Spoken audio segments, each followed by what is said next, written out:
ഇനി ചൈനയിൽ നടക്കുന്ന ഒരു വ്യത്യസ്തമായ മത്സരത്തിലേക്ക്.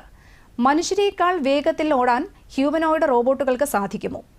അത് സാധ്യമെന്ന് തെളിയിച്ചിരിക്കുകയാണ് ബീജിംഗിൽ നടക്കുന്ന ലോക ഹ്യൂമനോയിഡ് റോബോട്ട് ഗെയിംസ്. 100 മീറ്റർ സ്പ്രിന്റിൽ ഉസൈൻ ബോൾട്ടിന്റെ 9.58 സെക്കൻഡ് ലോക റെക്കോർഡ് 2 റോബോട്ടുകൾ മറികടന്നു. മറ്റൊരു ഹ്യൂമനോയിഡ് റോബോട്ട് 39.7 സെക്കൻഡിൽ 400 മീറ്റർ ഓടി റെക്കോർഡിട്ടു. ദക്ഷിണാഫ്രിക്കയുടെ വേഡ് വാൻ നീർക്കിന്റെ ലോക റെക്കോർഡാണ് റോബോട്ട് മറികടന്നത്. 51 മത്സര ഇനങ്ങളാണ് ലോക ഹ്യൂമനോയിഡ് റോബോട്ട് ഗെയിംസിലുള്ളത്.